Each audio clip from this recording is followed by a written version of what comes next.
नमस्कार। लोकसभा चुनाव से जुड़ा कैपिटल टीवी का खास शो 24 का रन विपक्ष बेदम देख रहे हैं आप। मैं हूं आपके साथ पूजा। 24 के रन में कल दिल्ली की सभी 7 सीटों पर वोटिंग होनी है और जैसे ही वोटिंग पूरी होगी तो असली यारी दोस्ती लड़ाई झगड़ा गाली गलौज सब सामने आ जाएगा। जी हाँ, आम आदमी पार्टी और कांग्रेस भले दिल्ली में गठबंधन कर चुनाव लड़ रही हो, पर पंजाब में तस्वीर कुछ और है। पंजाब में आप कांग्रेस के बीच जबरदस्त तकरार है और अब खुलकर लड़ाई चुनावी मंच से सामने नजर आने वाला है, जिसकी तैयारी भी पूरी कर ली गई है। राहुल गांधी और केजरीवाल की कई रैलियां होनी है और जिस तरह से कांग्रेस पार्टी ने पंजाब में रैलियों का रोड मैप तैयार किया है, वो तैयारी किसी और राज्य में अब तक नजर नहीं आई थी। राहुल गांधी कल अपनी रैलियों का आगाज अमृतसर से करेंगे। इसके अलावा 29 मई को पटियाला और लुधियाना में रैली करेंगे, जबकि 26 मई से प्रियंका गांधी की भी रैलियां शुरू हो जाएगी। इसके अलावा मल्लिकार्जुन खड़गे, सचिन पायलट और अन्य स्टार कैंपेनर भी पंजाब में सक्रिय दिखेंगे। तो क्या है कांग्रेस और आपकी तैयारी, कौन किस पर पड़ेगा भारी, आज इसी पे चर्चा करेंगे। मेरे साथ स्टूडियो में मौजूद हैं कैपिटल टीवी के editor in chief doctor Manish Kumar और एग्जीक्यूटिव एडिटर राजीव जी। सर, आप दोनों का बहुत बहुत स्वागत है। धन्यवाद। कल दिल्ली में वोटिंग हो जाएगी। दिल्ली में तो दोस्ती है आम आदमी पार्टी और कांग्रेस के बीच में, लेकिन पंजाब में जबरदस्त दुश्मनी, क्या तस्वीरें आएंगी? देखिए, अरविंद केजरीवाल को मालूम है कि दिल्ली में एक भी सीट वो नहीं जीत रहे, कांग्रेस पार्टी भी एक भी नहीं जीत रही। आम आदमी पार्टी को लोकसभा के अंदर मौजूद कराना है तो आम आदमी पार्टी को चुनाव जीतना होगा। कहां? पंजाब में। पंजाब में वहां राज्य की सरकार है और राज्य की सरकार के खिलाफ वहां पे जनता का बहुत जबरदस्त गुस्सा है, क्योंकि जो लोग लंबी चौड़ी बातें करते हैं, बड़े बड़े वादे करते हैं, दावे करते हैं, जनता का एक्सपेक्टेशन जब ऊपर उठ जाता है और अगर आपको मालूम चलता है, जैसा कि प्रधानमंत्री मोदी ने कहा कि एक कागजी चीफ मिनिस्टर है, सब कुछ दिल्ली से चलता है, कोई गलत बात उन्होंने नहीं कही, हकीकत भी यही है। तो फिर मसला साख बचाने का आ जाता है। अब लड़ाई किससे है? कांग्रेस पार्टी से। कांग्रेस पार्टी पिछली बार 50 का आंकड़ा क्रॉस कर सकी जस्ट बिकॉज केरल और पंजाब। अब पंजाब में, केरल में स्थिति खराब है इस बार। पिछली बार तो वहां लगभग स्वीप कर दिया था इन लोगों ने और केरल में एक बार इधर एक बार उधर, एक बार इधर एक बार उधर का प्रचलन है। पंजाब में अगर कांग्रेस पार्टी सीटें नहीं ला पाई तो 40 क्रॉस नहीं कर पाएगी कांग्रेस पार्टी, तो कांग्रेस पार्टी के लिए भी दम लगाना जरूरी है। तो मेन फाइट वहां पे जैसा दिख रहा है वो आम आदमी पार्टी वर्सेस कांग्रेस पार्टी है। अब वहां जाकर के तो ये लोग नहीं कहेंगे ना कि हम लोग जो है मौसेरे भाई हैं, ये तो कहेंगे नहीं। अब वहां पे वॉर शुरू होगा। अब पंजाब की जनता को तय करना पड़ेगा कि भाई ये किस तरह के लोग हैं। अभी जब तक दिल्ली में चुनाव था, जब तक वोटिंग थी, तब तक तो ये लोग आपस में गुटरगू कर रहे थे। एक दूसरे के उम्मीदवार के लिए प्रचार करने के लिए केजरीवाल चले गए, भले ही राहुल गांधी ने नहीं गए, लेकिन कन्हैया का प्रचार करने के तो गए केजरीवाल। तो ये जो विरोधाभास है ये महंगा पड़ेगा और जब महंगा पड़ना शुरू होगा तो क्या होगा? तलवारें ज्यादा चलाई जाएंगी। एक से बढ़कर एक घोटाले के बारे में बात करेगी कांग्रेस पार्टी। किस तरीके से कट्टर बेईमान है आम आदमी पार्टी, ये राहुल गांधी, प्रियंका वाड्रा पंजाब की धरती पे जाकर केजरीवाल के खिलाफ बयान देंगे। बिल्कुल। तो कांग्रेस की क्या तैयारी है, क्योंकि अब तक हमने देखा कि कांग्रेस पार्टी की तरफ से किसी भी राज्य में क्या कुछ चुनावी शेड्यूल है नहीं शेयर किया गया, लेकिन पंजाब को लेकर आने वाले 4-5 दिनों तक का पूरा शेड्यूल सेट कर लिया गया है कल, जिसकी शुरुआत राहुल गांधी अमृतसर से करेंगे। क्या तैयारी है राहुल गांधी की? देखिए, राहुल गांधी, प्रियंका वाड्रा या मल्लिकार्जुन खड़गे, पूरी कांग्रेस की टीम पंजाब पर तो फोकस करेगी। जैसा डॉक्टर साहब ने बताया कि पिछले चुनाव में केरल और पंजाब ये 2 राज्य थे जिसके कारण 50 का आंकड़ा क्रॉस किया है कांग्रेस। यहां तक कि केरल में 16 सीटें और पंजाब में 8 सीटें। 8 सीटें पंजाब में पिछली बार कांग्रेस ने जीती थी, उसमें से 2 सीटें गंवा चुकी है। एक सीट तो जालंधर की, जहां संतोष चौधरी की मौत हो गई थी राहुल गांधी की भारत जोड़ो यात्रा के दौरान, और उसके बावजूद उनकी पत्नी को जो टिकट मिला उसमें सहानुभूति वोट मिलना चाहिए था कांग्रेस को, लेकिन वहां पर आम आदमी पार्टी ने कांग्रेस से सीट छीन ली और राहुल गांधी देखते रह गए, जिनके भारत जोड़ो यात्रा के दौरान एक सांसद की मौत इनके साथ दौड़ने के कारण, हार्ट अटैक के कारण हो जाता है। वो वहां पर प्रचार करने तक नहीं गए, इसलिए उपचुनाव में आम आदमी पार्टी जीत गई। लेकिन जो जीत कर सामने आए, यानी कि जो सांसद बने रिंकू, वो अभी भारतीय जनता पार्टी में शामिल हुए और उनको भाजपा ने उम्मीदवार बनाया है। अब दूसरी जो सीट थी पटियाला की, वहां पर परिणीत कौर, कैप्टन साहब की पत्नी जो हैं, वो कांग्रेस से जीत कर आई थी, अब भारतीय जनता पार्टी के टिकट पर चुनाव लड़ रही हैं। लेकिन कांग्रेस के लिए तो यह है कि पिछले 2019 के चुनाव में अगर 8 सीटों पर जीत दर्ज की थी, तो उसमें से ज्यादा सीटें जो खींचने की कोशिश आम आदमी पार्टी कर रही है, उसको बचाना हमारा काम है और इसलिए पूरा संगठन वहां पर काम करने के लिए लग चुका है। लेकिन जो आम आदमी पार्टी की समस्या है, आम आदमी पार्टी के लिए भी पंजाब दिल्ली के बाद सबसे इंपॉर्टेंट स्टेट रहा है। 2014 के बाद से ही आम आदमी पार्टी दिल्ली में चुनाव जीतती है, उसके बाद फोकस कहां करती है? पंजाब में। पंजाब विधानसभा का चुनाव और उससे पहले 2014 में लोकसभा का चुनाव हुआ।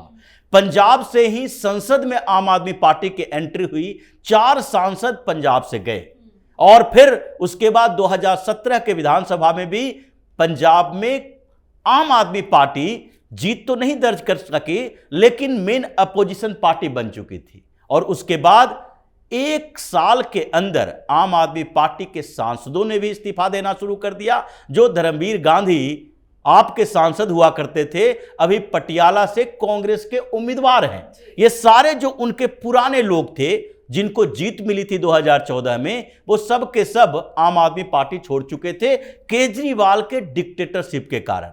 और वही केजरीवाल वहां पर किसी तरीके से ये जो अंतरराष्ट्रीय जो कॉन्स्पिरेसी चल रही थी पंजाब में, उसको अपने साथ करके 2022 में विधानसभा चुनाव जीत चुका है। लेकिन अब एक्सपेक्टेशन की बात जहां तक है, वहां के लोगों को जो बरगलाया गया और पंजाब के सम्मान की बात की गई, भगवंत मान ने तो अपनी पगड़ी अरविंद केजरीवाल के कदमों में रख दी। वहां पर उसी समय से जो खालिस्तानी सपोर्टर आम आदमी पार्टी के साथ थे, वो उसी समय आम आदमी पार्टी को, अरविंद केजरीवाल को गालियां देने लगे, भगवंत मान के खिलाफ हो गए थे। और अभी देखिए, चाहे अमृतपाल सिंह हो या फिर पूरा उसका नेटवर्क हो, जिस तरीके से पंजाब में लगातार खालिस्तानियों ने हंगामा खड़ा किया, चाहे काली मंदिर के पास हो या फिर थाने का घेराव हो, हर जगह पर इन लोगों ने कोशिश की कि एक कमजोर सरकार है, तो अभी सबसे अनुकूल समय है जब हम पंजाब में फिर से वही स्थिति लाएंगे जो 80 के दशक में पैदा हो चुका था। तो इससे नाराजगी आम आदमी पार्टी के कारण भी है और दूसरी तरफ कांग्रेस को लगता है कि आम आदमी पार्टी के खिलाफ अगर नहीं बोलेंगे तो भारतीय जनता पार्टी के खिलाफ बोल के, मोदी के खिलाफ बोलकर पंजाब में हम अपनी पुरानी सीटें भी बरकरार नहीं रख सकते।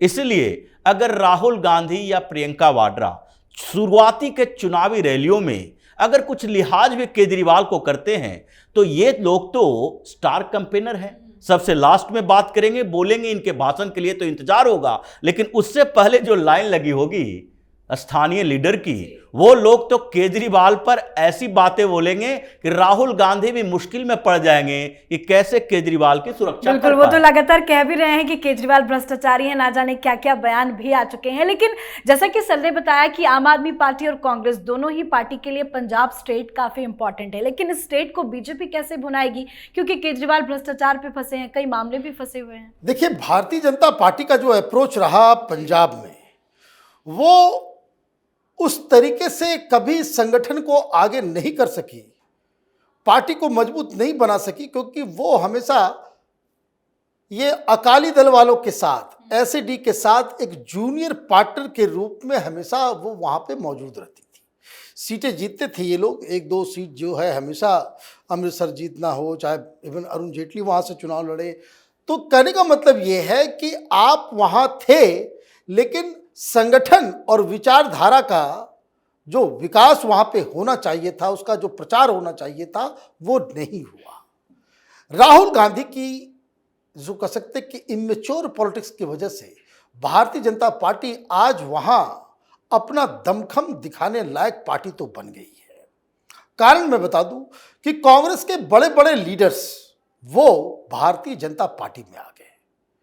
कांग्रेस पार्टी वहां बिल्कुल खत्म हो गई और कांग्रेस का संगठन और लीडर वो जब भारतीय जनता पार्टी में शिफ्ट करता है, और प्लस आप ये किसान आंदोलन जो गरीब किसानों के लिए था, जो 3 कानून जो देश के फायदे के लिए था, उसको मुद्दा बना करके ये जो अकाली दल वो अलग हुई।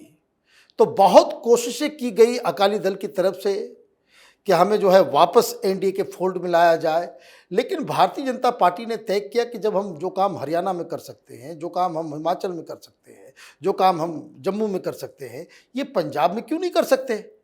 तो इसका नतीजा ये हुआ कि ठीक उसी तरीके से जैसे तमिलनाडु में अपने आप को मजबूत करने की पॉलिसी पे चली भारतीय जनता पार्टी, वही काम पंजाब में किया गया है। और कई सारे लोग ये कह रहे हैं कि जो सीटें हैं उसमें 4 से 5 सीटें अकेले भारतीय जनता पार्टी जीत जाए, ये कोई बहुत बड़ी बात नहीं होगी, क्योंकि उम्मीदवार इनके पास बड़े मजबूत और तगड़े किस्म के हैं। तो 1-2 चीज़ें समझ लीजिए कि वहाँ क्या क्या फैक्टर है। सबसे बड़ा फैक्टर पंजाब में जो इस वक्त काम कर रहा है वो आम आदमी पार्टी का धोखा। नंबर 2, कांग्रेस पार्टी का बिल्कुल विघटन हो जाना, वो भी एक फैक्टर है। नंबर 3, प्रधानमंत्री मोदी की साख और भारतीय जनता पार्टी अपने आप को खड़ा करने लायक बनाई है, क्योंकि वहाँ पे सिख भी है, हिंदूज भी हैं। तो ये जो वोट जो है वो पोलराइज होता साफ साफ नजर आ रहा है भारतीय जनता पार्टी के पक्ष में भी। और सबसे बड़ी चीज कि ये जो गुरुद्वारों के जरिए जो वहाँ पॉलिटिक्स होती है, उसमें कांग्रेस पार्टी से आए हुए लीडर और भारतीय जनता पार्टी के अपने लीडर्स, इस बार इन लोगों ने काफी ज्यादा पेनिट्रेशन जो है वो कर रखा है। मतलब ये कि चुनाव वहां पे पहले जो 2 गुट के बीच हुआ करता था, अकाली दल और कांग्रेस, और बाकी लोग साइड प्लेयर होते थे। कई सारे लोग आज से 1 साल पहले, 1.5 साल या असेंबली इलेक्शन के समय कांग्रेस वर्सेस आम आदमी पार्टी कर रहे थे। अभी ऐसा लग रहा है कि त्रिकोणीय मुकाबला जो है कई सारी सीटों के ऊपर देखा जा सकता है। बिल्कुल, और वैसा दिख भी रहा है कि पीएम मोदी गुरुद्वारे भी जा रहे हैं, 2 दिनों से पंजाब में डेरा जमाए हुए भी हैं, आने वाले दिनों में भी कई उनकी जनसभाएं होनी है। लेकिन कहते हैं कि चुनाव के एंड वक्त पे जो चुनावी कैंपेन होता है उसका इम्पैक्ट लोगों पे बहुत ज्यादा पड़ता है। पीएम मोदी ने आज जो भाषण दिया, कागजी सीएम भगवत मान को बताना और जनता से ये पूछना कि 1 तारीख के बाद क्या पंजाब की सरकार तिहाड़ से चलेगी, इस तरह का पीएम मोदी का प्रहार केजरीवाल पर कितना भारी पड़ने वाला है। देखिए, पीएम मोदी 2 तरह की बातें वहां पर लोगों को समझाने की कोशिश कर रहे हैं, क्योंकि हमेशा से पहले भी अमित शाह ने जब पंजाब का दौरा किया, बार बार वहां पर एक बात कही कि देखिए, बॉर्डर स्टेट की सिक्योरिटी बहुत महत्वपूर्ण होती है, और यहां पर कुछ लोग अभी भी, जिसमें इंटेलेक्चुअल क्लास भी है, जो खालिस्तानी सपोर्टर हैं, सिंपैथाइजर हैं, उन लोगों ने वहां की राजनीति को गंदा करने की कोशिश की। और ये जो सिखों को अलग थलग करने की राजनीति इन लोगों ने की, जिसमें कांग्रेस की भी बड़ी भूमिका थी, आम आदमी पार्टी ने उसी रास्ते को अपनाया, तो भारतीय जनता पार्टी ने उसके बीच का रास्ता अपनाया है कि सिखों में जो लगातार इनका अपना आधार बढ़ रहा है, जैसे दिल्ली में भी गुरुद्वारा से जुड़े हुए 1500 सिखों ने भारतीय जनता पार्टी की मेंबरशिप स्वीकार की, उसी तरह से पंजाब में अलग अलग जगहों पर गुरुद्वारों में ये भारतीय जनता पार्टी का आधार बढ़ा है। हरदीप पुरी बार बार पंजाब जाते हैं और कहते हैं कि यहां की राजनीति को, यहां के विकास के मुद्दे को बदलना है तो एक बार परिवर्तन जरूरी है। ये कांग्रेस की मानसिकता वाली पार्टियां, कांग्रेस की मानसिकता मतलब ये जो कांग्रेस की मानसिकता चली थी वहां एक्सट्रीमिस्ट पॉलिटिक्स की, उसी धारा में तो अकाली दल भी था, उसी धारा में आम आदमी पार्टी भी घुसी है। तो ये जो वहां पर एक नया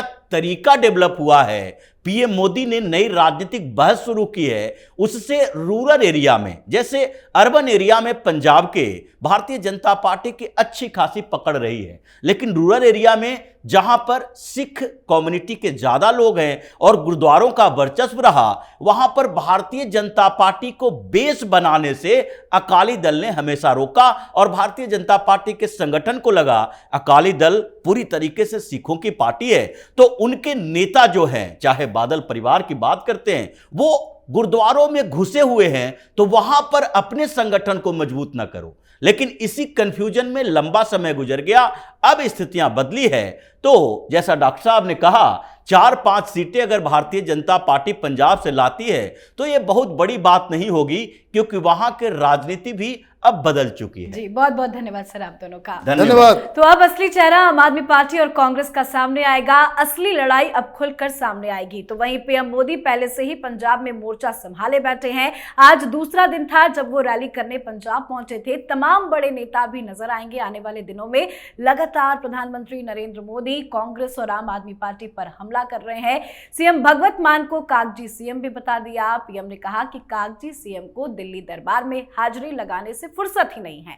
साथ ही केजरीवाल पर हमला करते हुए कहा कि पीएम ने यह सवाल उठाया कि क्या 1 जून के बाद जब कट्टर भ्रष्टाचारी फिर जेल जाएंगे तो क्या फिर पंजाब की सरकार जेल से चलेगी। बहरहाल अब देखना होगा कल की वोटिंग के बाद आप कांग्रेस में किस तरह से जंग देखने को मिलता है। आप अपनी राय कमेंट कर लिखें। देखते रहिए कैपिटल टीवी। नमस्कार।